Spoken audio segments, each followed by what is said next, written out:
वाली ज़ईफ़ा थी, उसने अपने बच्चों को ऐसी तरबियत दी थी, ऐसी तरबियत दी थी, जरा सुने मजा आएगा। आप तो बच्चों को तरबियत भी देते हो तो शक्तिमान वाली तरबियत देते हो, बच्चों को जो है यूट्यूब पे ऊट पटांग तरबियतें हमारी बहनें देती हैं।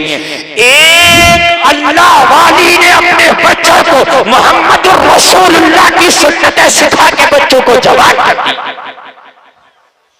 जब बच्चे जवान हुए शाम को घर आते, जितना भी कमा के लाते माँ के पास पेश कर देते, माँ उनके सर पे हाथ रखती, बच्चों की थकन उतर जाती। सुभान अल्लाह।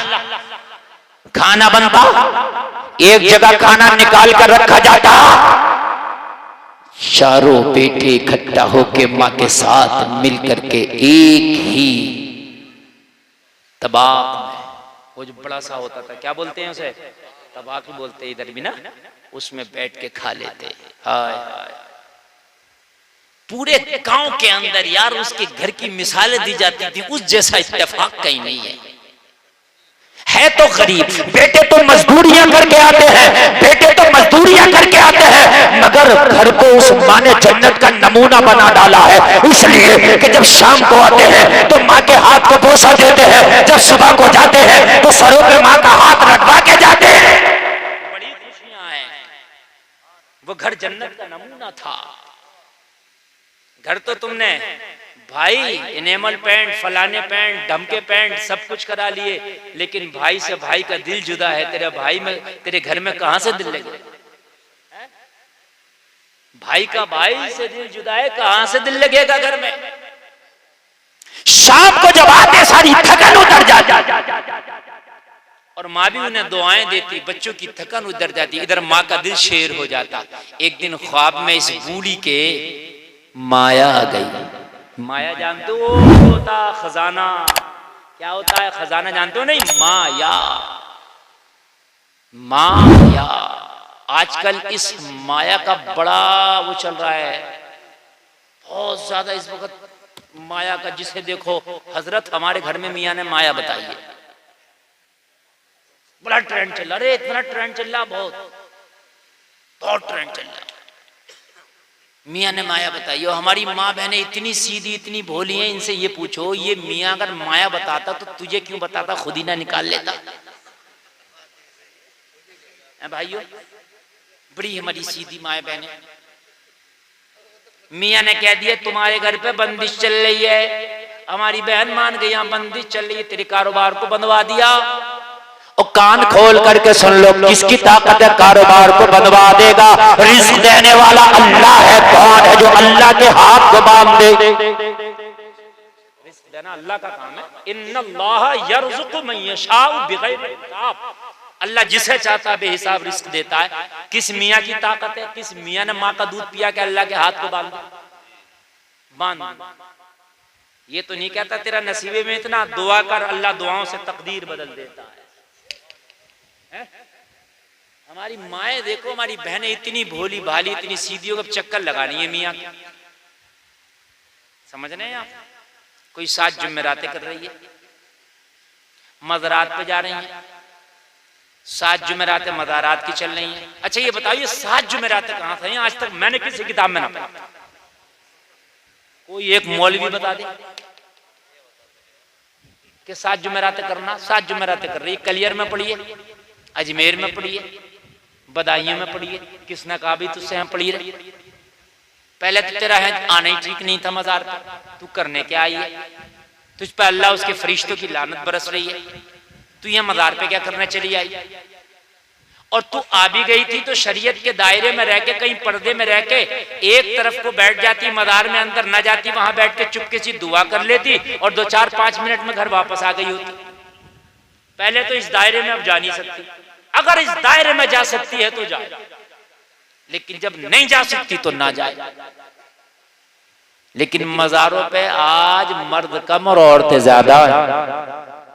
आपको यकीन ना तो जाकर देख ले।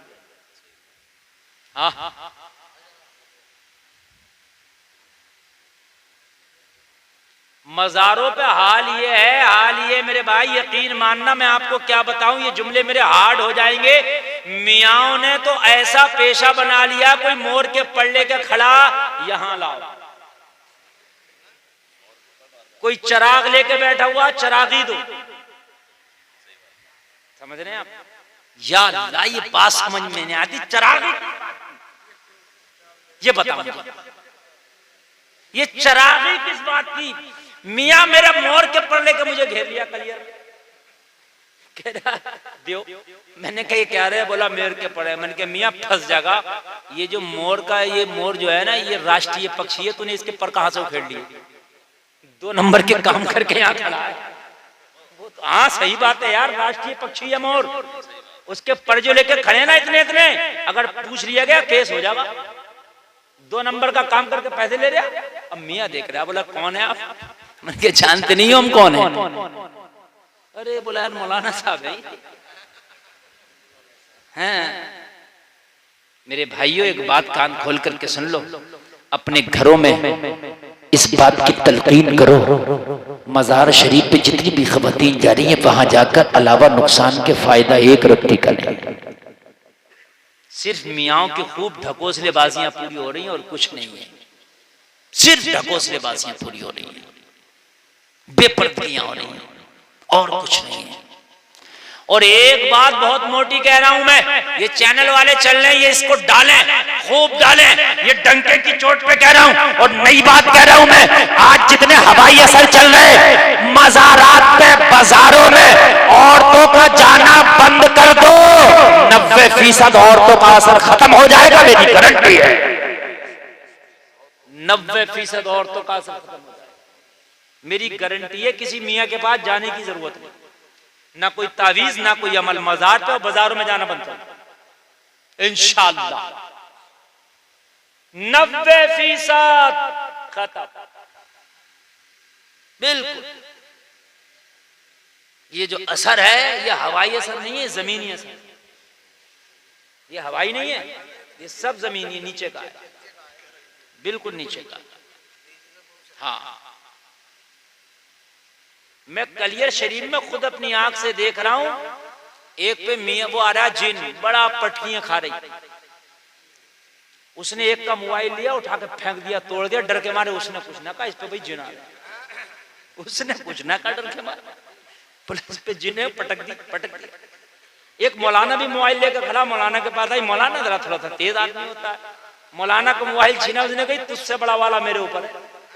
मौलाना बोला तुझसे बड़ा वाला मेरे ऊपर है, अगर मोबाइल को हाथ लगाया, चुटिया पकड़ के यहाँ इतनी पटखियां दूंगा तुझे, और मैं नहीं दूंगा, वो मेरे ऊपर वाला देगा। कि मौलाना कह रहा है हजरत मेरी तरफ से होकर ना गुजरी, मेरी तरफ से होकर ना गुजरी। समझ रहे हैं आप? उसको पता है ये मौलाना आदमी ये समझ गया है कुछ नहीं, इस पर ये पकड़ के पटखी दे देगा मुझे। यार एक बात ये बता दो मुझे, ये सब औरतों पे जिन आ रहे हैं? तुम देखो कलियर शरीफ में जाओ, बदायूं शरीफ में जाओ, 90 औरतें पट्टी खा रही है, मुश्किल से 4-5 मर्द मिलेंगे आपको।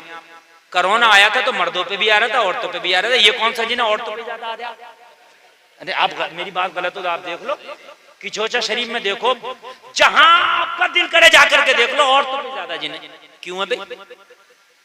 पता चला ये असर हवाई नहीं है, जमीनी है। इसीलिए हुक्म है कि औरत का उस औरत से भी पर्दा है जो औरत खुल्लम खुल्ला घूमती फिरती है, उस औरत से भी औरत का पर्दा है।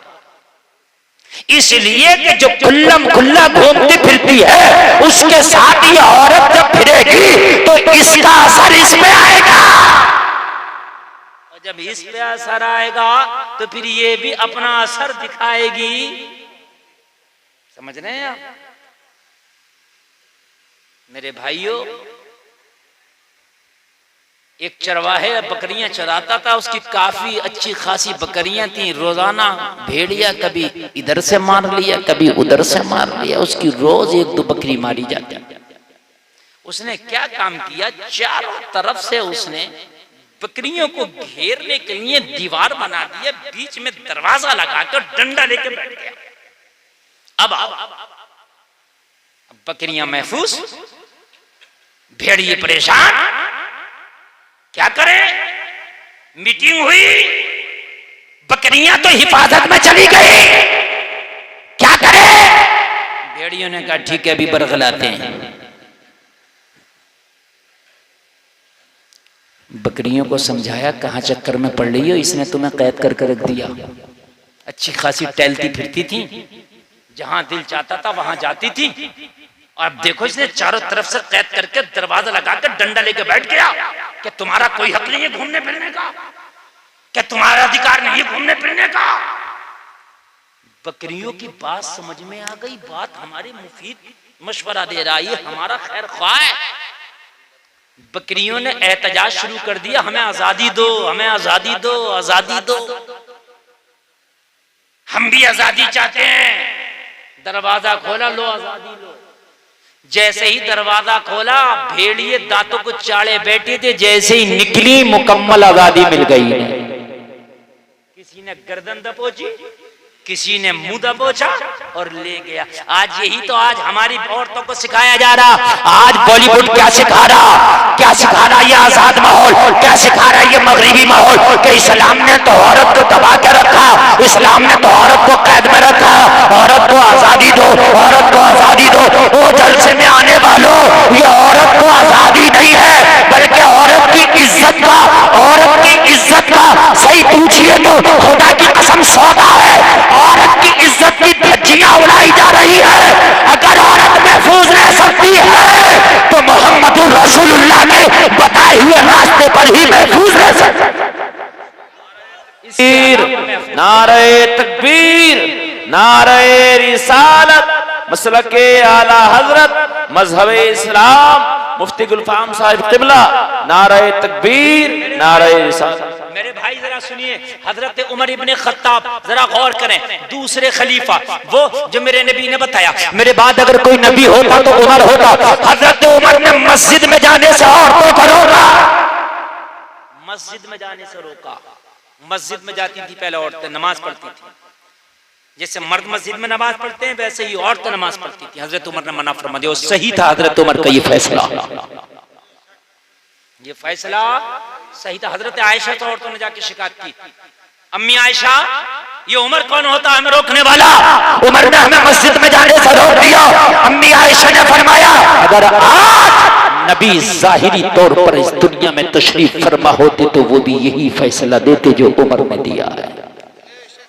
अम्मी आयशा ने फरमाया, जब मस्जिद में जाने से हजरत उमर ने मना फरमा दिया तो फिर अब बाजार और मजार क्या रह गया? बात है कि नहीं, ये बाजार और मजार क्या रह गया? एहतियात करें, एहतियात करें। मेरी बातें कड़वी तो होती हैं लेकिन हकीकत बता रहा हूं, खुदा की कसम, उन्हीं घरों में शांति है जिन घरों में शरीयत को फॉलो किया जाता है। उन्हीं घरों में शांति, उन घरों में शांति नहीं है कि जिन घरों में पैसा ज्यादा है मगर शरीयत को फॉलो नहीं किया जाता। उन घरों में शांति नहीं है। मैं आप बता दूं आपको, आज तो बहुत फैसिलिटी है, बहुत ज्यादा, हम बहुत कुछ कर सकते हैं, बल्कि सब कुछ कर सकते हैं। मैं उस जमाने की बात कर रहा हूं कि जिस जमाने में ना घरों में खाने होता था ना पहनने को कपड़ा होता था। आज हमारी एक एक बेटी पर, एक एक बहन पर 10-10, 20-20 जोड़ा कपड़ा। हमारे पास भी 10-10, 20-20 जोड़ा कपड़ा है। पहले बीवी और मियाँ, शोहर और बीवी दोनों पर एक ही जोड़ा कपड़ा होता था, मगर नमाज दोनों में से किसी की कज़ा नहीं होती थी। कपड़ा दोनों पे एक जोड़ा, लेकिन नमाज दोनों में से किसी की कज़ा नहीं। पहले पूरी पूरी बस्ती में एक कुआं होता था और उसी कुएं से पूरी बस्ती के लोग नहाते थे, वजू भी करते थे, पानी भी पीते थे, मगर पूरी बस्ती में कोई नापाक नहीं घूमता था, सब पाक होते थे। आज हर घर में टोंटी है, हर बाथरूम में टोंटी है, लेकिन उसके बावजूद भी नौजवान 2-2 दिन नापाकी के आलम में गुजारते थे। सही बात बता रहे हैं। अगर कहो नमाज पढ़ लो तो कहते हैं हजरत कपड़े ठीक नहीं है। क्यों ठीक नहीं है कपड़े? कपड़े ठीक करके पहनो। आओ मैं आपको नबी की सीरत का थोड़ा सा पाठ बता दूं। आओ आपको नबी की सीरत का थोड़ा सा पाठ बता दूं। जिंदगी मुस्कुराने लगेगी। लोगों, मेरे करीम मुस्तफा जब हिजरत करके मक्का से मदीना तशरीफ ले गए, जो सहाबा थे पीछे से वो भी चले गए। थोड़े थोड़े जो थे पीछे पीछे वो भी चले गए। जो मक्का में था, मक्का वालों ने उन्हें बहुत टाइट कर दिया। कोई अगर कलमा पढ़ने वाला मक्का में रह गया ना, तो मक्का वालों ने बहुत टाइट किया, उन्हें बहुत टाइट किया, मारते थे। वो भी धीरे धीरे पीछे से हिजरत करके मदीना चले गए। एक औरत मक्का के अंदर हिजरत नहीं की, कलमा पढ़ ली थी, नाम है उम्मे सलमा। इन्होंने हिजरत नहीं की थी, अभी मक्का में थी, कलमा पढ़ लिया था। इनका शौहर अबू सलमा हिजरत करके मदीना चले गए। लोगों, उम्मे सलमा का बयान है कि मुझे कभी शौहर की याद बहुत सताती थी, तो रातों को नींद नहीं आती, दिनों का करार छिन गया। मेरा एक छोटा सा बच्चा था, जो दूध पीता बच्चा था, उसी बच्चे को गले से लगा के, सीने से लगा के जिंदगी गुजारती थी। लेकिन मेरा दिल नहीं लगता था मक्का के अंदर, मेरी मक्का में अय्याम नहीं गुजरते थे। एक दिन रात को जागी, एक दिन रात को जागी, मैं रात को जाग के अपने बिस्तर पे बैठी थी, मैं रो रही थी। मेरे चाचा का बेटा आया, कहा बहन क्यों रोती हो? मैंने कहा क्या करूं, मुझे मदीने वाले मुस्तफा की याद सताती है, कभी अपने शौहर अबू सलमा की याद सताती है, रातों को नींद नहीं आती। चाचा के बेटे ने कहा एक काम कर, खामोशी से अपने बेटे को गोद में उठाओ और मक्का से निकल के मदीना चले जाओ, वहीं पे शौहर भी मिलेगा और वहीं पे मदीने वाले मुस्तफा की भी जियारत होगी। सलमा कहती है मैंने अपने बेटे को उठाया गोद में और मैं रात में चुपके से मक्का से निकल गई। पता नहीं कैसे मेरे घर वालों को, मेरी ससुराल वालों को, मेरे शौहर के खानदान वालों को पता चल गया कि मैं हिजरत करके निकल गई हूँ। जैसे ही मैं मक्का से थोड़ी सी बाहर क्या निकली थी, मेरा रास्ता रोक लिया गया और मुझे रोकने के बाद मैं कहा गया, उम्मे सलमा कहाँ जा रही हो? मैंने कहा मदीना जाना चाहती हूँ, अपनी मर्जी से मक्का छोड़ रही हूँ, मुझे जाने की इजाजत दी जाए। मेरे ससुराल वालों ने कहा, मक्का के लोगों ने कहा, उम्मे सलमा तुम मदीना नहीं जा सकती हो, अगर मदीना जाओगी तो ये जो तुम्हारा बेटा है दूध पीता बच्चा, इसे छोड़ के जाना पड़ेगा। ये हमारे खानदान की निशानी है, हमारे खानदान का चश्मा चराग है, हमारे खानदान का खून है। अगर इसे लेकर जाना चाहती हो नहीं जाने देंगे, इसे छोड़कर जाना चाहती हो इजाजत देते हैं। हमारा खानदान का खून है, ये हमारे खानदान का चश्मा चराग है, नहीं जाने देंगे। कहने लगी मैंने फैसला कर लिया था, अब मदीना जाकर दम लूंगी। मैंने कहा मक्का वालों, अगर मेरा बेटा मुझसे मांगते हो तो बेटा ले लो, लेकिन मदीना जाने से अब मुझे कोई नहीं रोक सकता। सुभान अल्लाह, अल्लाह करे कि तुम भी मदीना जाओ। सुभान अल्लाह, जोर से बोलो यार सुभान अल्लाह। मदीना जाने के लिए जरूर दिल में तमन्ना जरूर करना। और देखिए जो इरादे बनते हैं अल्लाह उन्हीं को पूरा करता है, जो इरादा ही नहीं बनाएगा तो फिर पूरा कहां से होगा? बात है कि नहीं? इरादा बना लो दिल में कि एक बार मौला मदीना जरूर जाएंगे, इरादा बना के रखो। इंशाअल्लाह ये किसी दिन इरादा हकीकत में बदल जाएगा, और जिस दिन हकीकत में बदल गया ना, उस दिन तेरी जिंदगी सवर जाएगी। कहने लगी अब तो मुझे मदीना जाना है। रात का आलम है, उम्मे सलमा कहती है मेरा बेटा छीन लिया गया, दूध पीता बेचा था, मैंने अपने कलेजे के टुकड़े को अपने ससुराल वालों को दे दिया, मक्का के लोगों को दे दिया। अकेली तन्हा हूं, मैं मक्का से निकली, मक्का के लोग कह रहे थे ये अकेली ये मदीना नहीं जा पाएगी, इसे जरा जंगलात से तो गुजरने दो, डर के मारे वापस आ जाएगी, अकेली औरत कैसे मदीना जाएगी? उम्मे सलमा का बयान है मैंने मक्का छोड़ दिया, मुझे बेटे की याद भी आती थी, दूध पीता बच्चा था, मैंने दूध पीते बच्चे को छोड़ा। ये मेरा रब जानता है कि मैंने कैसे छोड़ा था, मगर मदीने वाले मुस्तफा की मोहब्बत में मैंने बेटे को भी कुर्बान कर दिया, छोड़ दिया। मैं जैसे ही शहर मक्का को छोड़कर निकली, सहरा और जंगलों में पहुंची, कहने लगी रात का आलम था, डर की वजह से मुझे ऐसा लगता था कि कोई दरिंदा आके मेरे ऊपर हमला ना कर दे, डर लगता था कोई इज्जत का लुटेरा आके मेरी इज्जतों पे हमला ना कर दे। कहने लगी मैं डरती डरती सफर कर रही थी, फिर मैंने मदीने का रास्ता देखा भी तो नहीं था, मैं पगडंडियों पे चल रही थी। अच्छा उस वक्त कोई सड़क नहीं था, उस वक्त कोई ऐसा निजाम नहीं था, ना कोई सवारी का इंतजाम है, ना कोई बना हुआ सड़क है, वही कच्चे रास्ते हैं, वही कच्ची पगडंडियां हैं। कहने लगी मैं अंदाजे से चल रही थी कि मदीना का रास्ता मिले तो मुझे मदीना मिले, बस ऐसा लग रहा था कि मैं जंगल में भटक गई हूँ, सहरा में भटक गई हूँ। मैं घबराहट के मारे मेरा दिल फटा जाता था। उम्मे सलमा का बयान है कि मैंने सामने से नजर उठाई तो ऐसा लगा जैसे कोई ऊंट पे सवार कोई मर्द आ रहा है। मैं डर गई, या अल्लाह कहीं कोई ये इज्जत का लुटेरा तो नहीं है, ये कोई मर्द आ रहा है। और मक्का के लोग औरत की इज्जत को खिलौने से ज्यादा नहीं समझते थे। हजरात, मक्का के अंदर औरत का ये हाल था कि अगर किसी का शौहर मर जाए उसके बर्तन अलग कर दिए जाते थे। किसी के घर में बेटी पैदा हो जाए लोगों उसको जिंदा दफन कर दिया जाता था। और अगर किसी का शौहर मर जाए तो शौहर की चिता पे बीवी को लिटा के उसको जिंदा जला दिया जाया करता था। इतना बुरा माहौल मक्का का था। उम्मे सलमा कहती हैं ऊंट पे आता जब मैंने कोई शख्स देखा तो मैं घबरा गई, या अल्लाह ये कोई मक्का का कोई इज्जत का लुटेरा ना निकल आए। मैं सहम के बैठ गई। एक आड़ी की झाड़ी की आड़ में बैठी आने वाला झाड़ी के पास आया, आकर रुक गया, खड़ा होकर बोला कौन हो, जरा खड़ी हो, मैंने तुम्हें देख लिया है। उम्मे सलमा कहती है मैं खामोशी से बोली मैं एक औरत हूँ, मैं खड़ी नहीं हो सकती, मुझे पर्दे का भी लिहाज है, मुझे अपना भी लिहाज है। आने वाले ने कहा अगर तुझे पर्दे का लिहाज है, तुझे अपना लिहाज है तो तुझे खड़ी होने की जरूरत नहीं और तुझे घबराने की भी जरूरत नहीं है। ए झाड़ी की ओट में छुपने वाली खातून, तुझे डरने की जरूरत नहीं। मैं जो आया हूँ मैं कोई आम इंसान नहीं, मोहम्मद का गुलाम, एक कलमा पढ़ने वाला सच्चा मुसलमान हूँ। उम्मे सलमा कहती हैं जब कहा मैं मुसलमान हूं तो मेरे दिल में दिल पड़ गया कि अब तो कलमा पढ़ने वाला मेरा भाई अब इज्जत लुटने नहीं देगा, जान की बाजी लगा के मेरी इज्जतों की हिफाजत कर देगा, जान की बाजी लगाएगा मगर इज्जतों की हिफाजत करेगा। मुसलमानों तुम्हारी तारीख यही रही है, अगर तुम्हारा कोई पड़ोसी अपने घर से बाहर जाता था, कलमा पढ़ने वाले की बात नहीं कर रहा हूँ, गैर मुस्लिम तो अपनी जवान बेटियों को कहता था तुम मुसलमानों के, मैं मुसलमानों की मैयत में और उनके हवाले करके जा रहा हूँ, इसलिए कि मुसलमान जान तो दे सकता है मगर इज्जत में हाथ नहीं आने देगा। तुम जान से बढ़ के इज्जतों की हिफाजतें करते थे।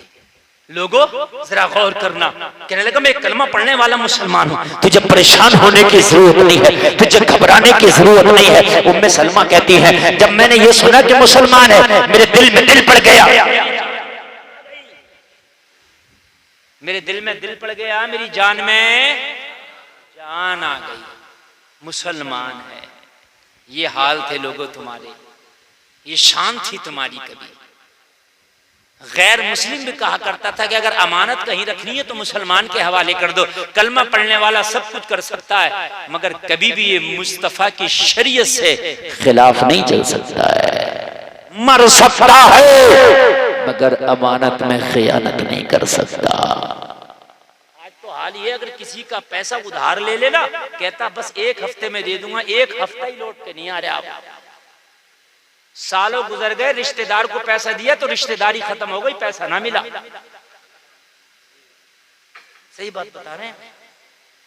किसी से अगर आपको दोस्ती और ताल्लुकात और रिश्तेदारी खत्म करना हो तो एक बार पैसा उधार दे।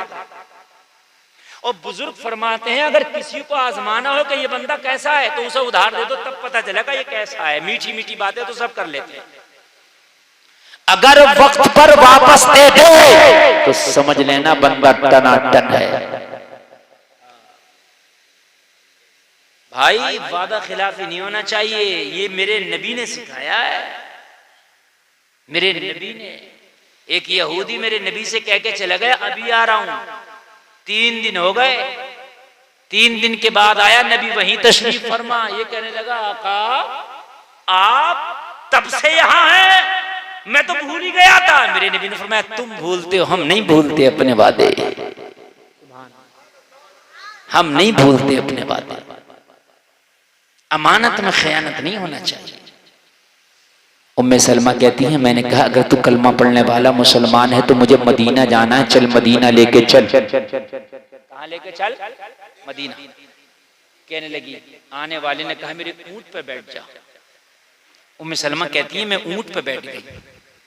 400-450 किलोमीटर का सफर, ऊंट की लगाम पकड़ के ये आगे आगे चल रहा था, मैं पीछे उसके ऊंट पे बैठ के चल रही थी। कहने लगी 450 किलोमीटर का सफर तय हो गया, एक बार भी इस ऊंट वाले ने पीछे मुड़ के मुझे देखा तक नहीं। यार जरा बोल दो ना सुभान अल्लाह, और जोर से बोलो सुभान अल्लाह। हमारे नौजवान भी जब शादी होती है ना तो ये भी औरतों में बिल्कुल नहीं देखते, जहां औरतों का खाना चलता वहां से तो गुजरते भी नहीं है बेचारे, समझ रहे आप? मुसलमान हैं हम भी। अगर तुम मुसलमान हो, वाकई मोहम्मद अरबी का तुमने कलमा पढ़ा है, शादियों में जाओ, मैं मना नहीं करता, लेकिन निकाह में शामिल होने के लिए जाओ, औरतों में शामिल होने के लिए ना जाओ। सही बता रहा हूं मेरे भाई। औरतों का हाल यह है कि वो मर्दों के हाथ से खाना खाना आजकल बहुत पसंद करेंगी, और मर्द हमारे नौजवान चाहे मर्दों में खाना खिलाएं ना खिलाएं, औरतों में खाना खिलाना बहुत पसंद करेंगे, मालूम? उम्मे सलमा का बयान है कि अपने ऊंट पे बिठाया, मक्का से मदीना का सफर तय हो गया, लेकिन पीछे मुड़ के तक नहीं देखा। कैसा लिहाज था यार पर्दे का, कैसा लिहाज था मेरे भाई, था कि नहीं था? जी फरमाइए। इद्दत के ऊपर असल में आप तो यार तकरीर को चैनल बना दिया आपने, इधर का कभी कर दो कभी। अबे तकरीर इद्दत का मसला बयान कर दूंगा, अगर कोई खास मसला पूछना हो इद्दत के हवाले से तो वो पूछ ले, बाकी इद्दत एक बड़ा लंबा मैटर है, फिर पूरी तकरीर इसी पर करना पड़ेगी, फिर भी मैं कर दूंगा इंशाअल्लाह, इद्दत के हवाले से कुछ बयान कर दूंगा। लेकिन ये जो मैं बयान कर रहा हूँ अपने दिल से बड़ी अच्छी बात, बड़ी जरूरी। कुछ बातें ऐसी होती है ना जो जिंदगी में असल में हमारी जो रूह है ना ये भी चट्टी हो गई, जैसे जबान चट्टी है ना ऐसे ही हो गई, इसको अगर नमक मिर्च वाली बातें दिए जाओ तो मजा आ जाएगा, और जहां बात थोड़ी सी इस्लाह की हुई ना और थोड़ी सी शरीयत की हुई तभी रूह को मजा नहीं आता, ऐसी जबान है। लेकिन एक बात बताऊं, ज्यादा मिर्च मसाले खाने से ना पित्ते में पथरियां जल्दी होती हैं, लीवर जल्दी खराब होता है, किडनियां खराब जल्दी हो जाती है। जितना सादा खाओगे इतने अच्छा रहोगे। बात समझ मारी? उम्मे सलमा कहती है मक्का से मदीना गया, मेरे भाई ने पीछे मुड़ के देखा तक नहीं, पीछे मुड़ के नहीं देखा। अब जरा शरीयत सुना रहा हूं मैं आपको, सुने, और मेरी नबी की जिंदगी की सीरत का पार्ट सुना रहा हूं आपको, मजा आ जाएगा। कहती है मैं मदीने आ गया, आने वाला जो शख्स था वो सिहाबी था जो लेके आया था, कि लेकिन मस्जिद नबवी के दरवाजे पे लाके मुझे छोड़ दिया, यही नबी मिलेंगे और यही तुम्हारे शौहर मिलेंगे। उम्मे सलमा कहती है मस्जिद नबवी में सहाबा मौजूद हैं, मैंने पूछा नबी का दीदार करना चाहती हूँ, क्या हो जाएगा? उम्मे सलमा का बयान है मदीने आके मैंने मुस्तफा का दीदार कर लिया, दिल खुश हो गया, दीदार किया दिल खुश हो गया। तवज्जो फरमाएं, दीदार किया दिल खुश हो गया। हाय सुभान अल्लाह, नबी का दीदार किया दिल खुश हो गया। कहने लगी मैंने पूछा मेरा शोहर कहाँ? अबू सलमा 2 साल पहले मक्का से हिजरत करके वो भी मदीने आया था। तो किसी सिहाबी ने बताया, ओ बहन तुम्हारा शोहर आया जरूर था लेकिन एक जंग में शरीक हुआ था, वो शहीद हो गया, अब तुम्हारा शोहर नहीं रहा, वो शहीद हो गया। उम्मे सलमा कहती हैं मेरा दिल टूट गया, इसलिए कि मेरी जिंदगी का आखिरी सहारा मेरा दूध पीता बच्चा था, वो भी मक्का वालों ने छीन लिया था। मैं ये सोच के आई थी चलो मदीना में मेरा शोहर तो मिल ही जाएगा, उसके साथ मेरी जिंदगी गुजर जाएगी, लेकिन जब ये खबर मिली कि शोहर शहीद हो गया तो दिल टूट गया, आंखों में आंसू आए। मुस्तफा की बारगाह में हाजिर कहने लगी, आंखों में आंसू है। मैं कहने लगी या रसूल अल्लाह अब जिंदगी कैसे गुजरेगी? जिंदगी की आखिरी कमाई मेरा बेटा था, वो भी मक्का वालों ने छीन लिया। आका ये सोच करके आई थी कि मेरा शौहर है, मैं उसके साथ रह करके जिंदगी गुजार लूंगी आका, लेकिन मेरा शौहर भी शहीद हो गया। ओ मेरे आका अब जिंदगी कैसे गुजरेगी? करीम मुस्तफा ने फरमाया उम्मे सलमा शरीयत ने इजाजत दी है दूसरा निकाह कर लो।